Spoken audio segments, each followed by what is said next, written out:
بسم اللہ الرحمن الرحیم۔ آج تحریک لبیک یا رسول اللہ کی مرکزی مجلس عاملہ کا اجلاس زیر صدارت امیر المجاہدین علامہ حافظ خادم حسین رضوی صاحب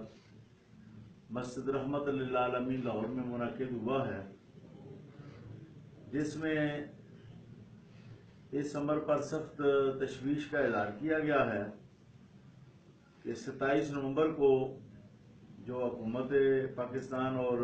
تحریک لبیک یا رسول اللہ کے مابین معاہدہ طے پایا تھا 6 نکاتی، اس کی کئی شقوں پر ابھی تک عمل درآمد نہیں ہوا۔ حالانکہ اس میں chief of the army staff general Qamar Javed Bajwa اپنے نمائندہ خصوصی جنرل فیض کے ذریعے ضامن بنے تھے۔ ابھی تک راجہ ظفر الحق کی رپورٹ بھی شائع نہیں ہوئی،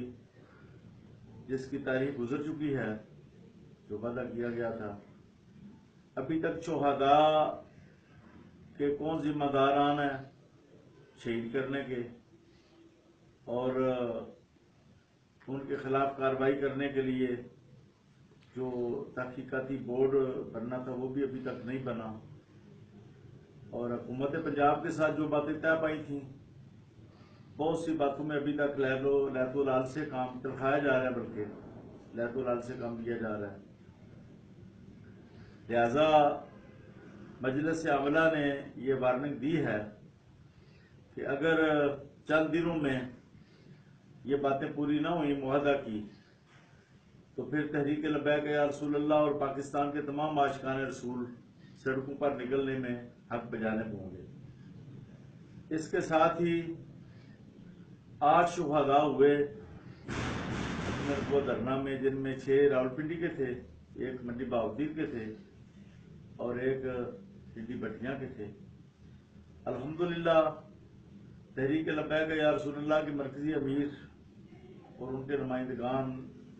تمام شہداء کے گھر میں پہنچے ہیں۔ ہر شہید کے والدین کی 5 لاکھ روپے خدمت کی گئی ہے، زخمیوں کی بھی خدمت کی گئی ہے، ایک زخمی کی 5 لاکھ روپے خدمت کی گئی ہے، باقی کی بھی 50,000 سے لے کر لاکھ روپے تک، 2 لاکھ تک، 2.5 لاکھ تک خدمت کی گئی ہے۔ اور مقدمات کے لیے بھی ہم دباؤ ڈال رہے ہیں حکومت پر۔ ہم چاہتے ہیں کہ اس کی تحقیقات ہوں اور تمام ذمہ داران اور آرڈر کرنے والے، جو پیچھے آرڈر کرنے والے ہیں، وہ سامنے آئیں، ان کے خلاف کارروائی ہو، کوئی غلط مقدمہ درج نہ ہو۔ تو انشاءاللہ تحریک لبیک یا رسول اللہ شہداء کے لیے ذمہ دار ہے، اور انشاءاللہ العزیز جو بھی اقدامات ضروری ہوئے وہ کر بھی رہی ہے اور کرتی بھی رہے گی، اور انشاءاللہ تعالی تمام شہداء کے والدین کو ماہانہ بھی 10,000 روپے خدمت کی جائے گی۔ مقدمات کے سلسلے میں بھی وکلاء جو ہیں وہ وارثین سے رابطے کر رہے ہیں اور رپورٹیں ساری تیار ہو رہی ہیں، اور انشاءاللہ العزیز بہت جلد